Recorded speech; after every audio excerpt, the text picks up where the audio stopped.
guys don't know Michael McLean, I'll tell you, he's a great guy. Number one, he's probably the best friend I've ever had. And when I found out he was making knives, I was like, I just gotta have one. I want a Michael McLean original. So he's like, what do you want? I just said, man, just give me something big. If you all know, if anybody recognizes me in this video, you know that I've got a big personality, and the bigger the better. People say I try to overcompensate a lot. But I handed him a handful of cash, and then about 10 days later, I come home with this, and commonly known as a kukri. And I've already cut myself about 5 times with this thing, but it's made out of Damascus steel. I'm not editing this video, so feel free to make fun of me all that you want to, the way I murder the English language. But just the detail that goes into this right here is amazing to me. I don't know if you can see the raindrop pattern that is actually in this steel. I mean, this knife is almost just too damn pretty to use, but believe me, I've already used it and I will continue to use it.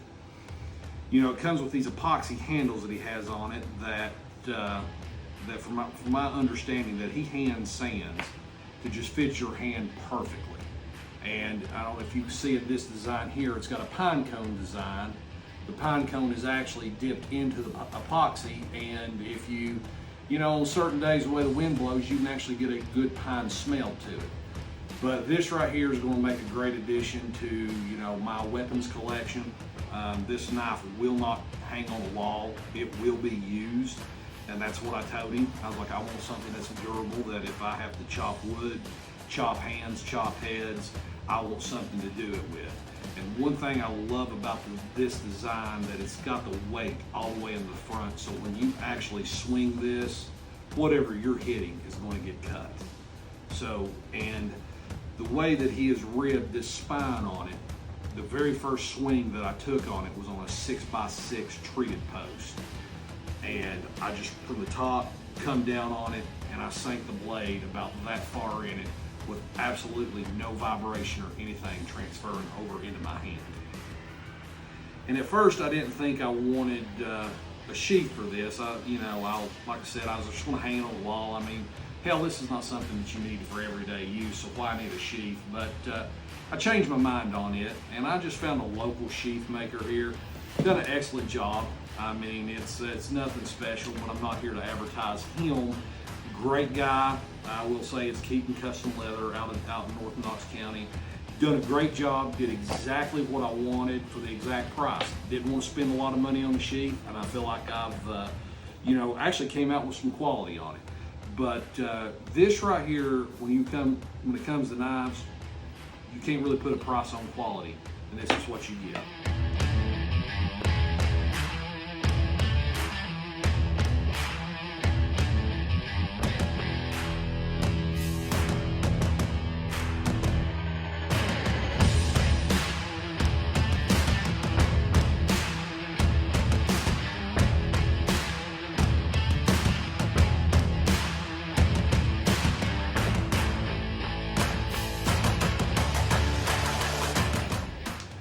And since I was about 12 years old, I've always carried a pocket knife, you know, to cut boxes, to cut string, to cut this. You know, pocket knife was always a tool to me.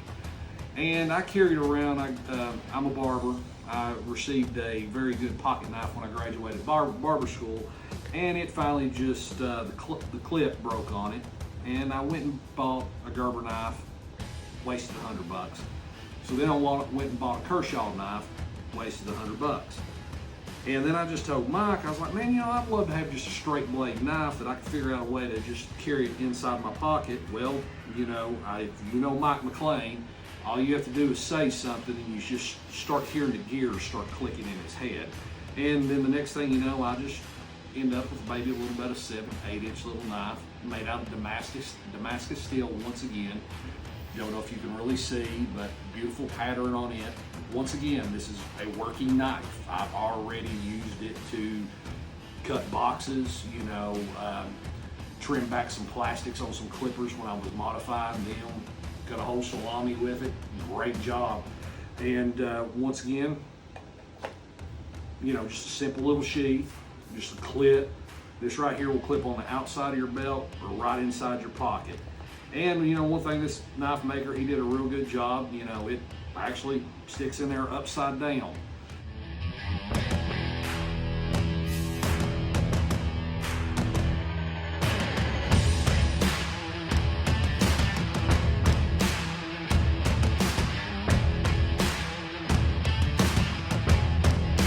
Man, I really want another knife. I love the two that you made me, but I want something special. And I think my exact words, I really want something fucking special. He said, well, what do you want? And I was like, man, I want something that, you know, I said, I've checked out, you know, all the top of the line machetes. They're crap, they're garbage. And I said, I'd like something about the size of a machete where if I had to, you know, hack up some small limbs, make my way through some, you know, thick underbrush, build a shelter or something like that. And I said, or, you know, and I said, definitely something that I could use to defend myself with. You know, that it just, number one, just be intimidating looking. I said, and second of all, you know, if I've got to live off the land, you know, you just don't know what's going on in this world today and where you're going to end up. I said, something that if I have to hack the hind quarter off of some animal, throw it on a campfire, and then fillet it up, I'd like that too. Well, he outdid himself on this one. I mean, the gears started clicking. You know, you heard the motor start, the gears click, and then all of a sudden he said, I've got to go, because I heard the nitrous kick in. Well, guys, this is what I ended up with. That right there. He wants to call it the 88 Magnum. Johnny Dangerously, you know, reference to a movie back in the 80s. I got it, you know, Johnny Daniels, 88 Magnum. It'll stab through schools. Yeah, this is stab through two of them. I like it, but I'm a big Quentin Tarantino fan. Love Samuel L. Jackson, fellow Tennessean too. How can you not like him? So I'm just gonna, you know, we'll let Mike call this one the 88 Magnum, but this one right here to me is the bad motherfucker.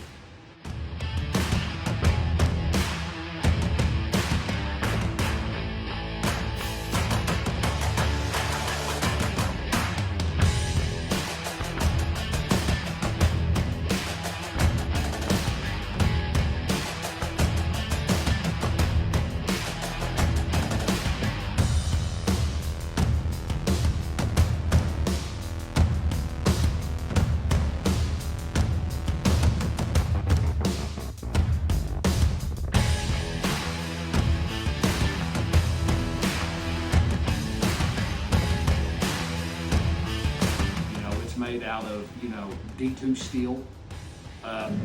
Mike, don't get mad at me, but I stabbed this through the front fender of a 98 Honda today, and it went right through it, and it's still sharp as it can be. My boss pulled it out, had it delivered to work. He cut himself twice. So this knife is looking for blood, and I can't be more pleased. Me and Mike fought a little on the handles. I wanted something darker, you know, with a wood grain to it. We went back and forth, and I just wasn't going to budge. Sometimes Mike likes to make decisions for you, and they're always good decisions, but this is what I wanted. And it seemed to work out. So, sitting here kicking around ideals, I'm like, you know, Mike, you know, a knife like this deserves a sheath worthy to put something like this in. I mean, this motherfucker's better than Yoda's lightsaber. So he finds some guy named Aaron. I'm not even going to attempt to butcher his last name. He's from Minnesota. NC Custom Leather.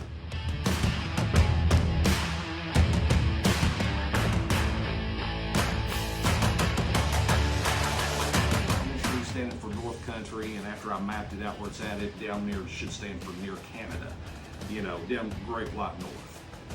Well, this right here is what we finally, and Aaron was a great guy to work with. Phone calls, texting, back and forth, pictures, swap. So we come up, you know, basic simple design, you know, right in here. But he showed me a pattern of inlay that he wanted for it. And I'm colorblind, so I take a lot of people's words for it on designs and stuff like that, but I don't know if you can see how well that the handle matches up with the inlay on this.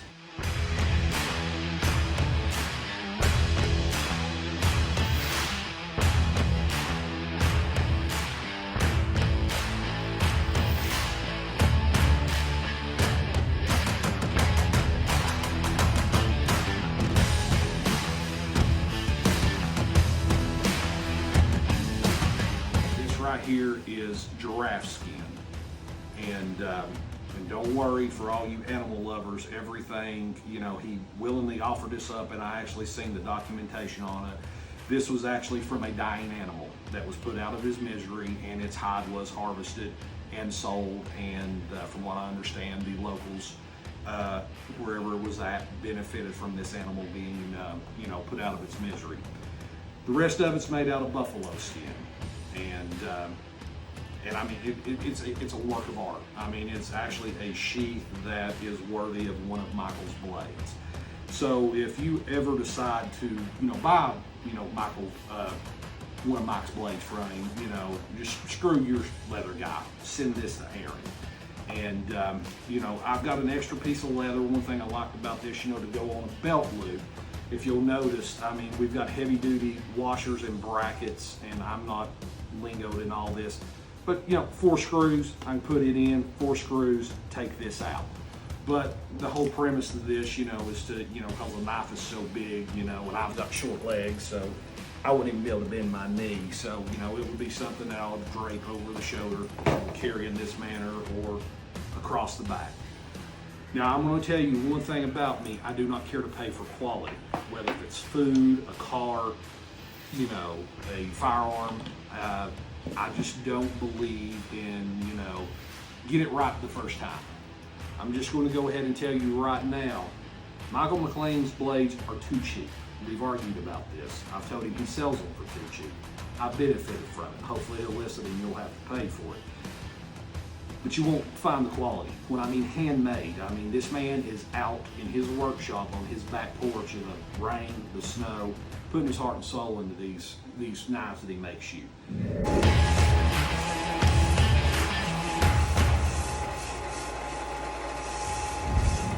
If they're not right, he'll make them right. Aaron, I've seen you work on Facebook, and now I'm standing here holding it, and I don't know how to explain it to say how impressed that I am about this. This is just one, I mean, this right here is a work of art that will go to work. This is not something that's going to hang on a wall. It's not going to be something that I'm going to slide into a drawer and give to my grandkids. This will be put to work one of these days. So Christmas is coming up, and ladies, I don't care how well you think you know your husband, he'll love you forever to this. Sons, buy your dads one. Dad, buy your kids one. But you will not find anything better. Hope you enjoyed the video. Mike, like I said before, you're a good friend, and I can tell that you know, you really put hard work into this, and I appreciate you more for it. Aaron, this sheath right here, impeccable work. I hope you become a millionaire and known worldwide for both of you, on both your work. You can't ask for better. Thanks, guys. I gotta go.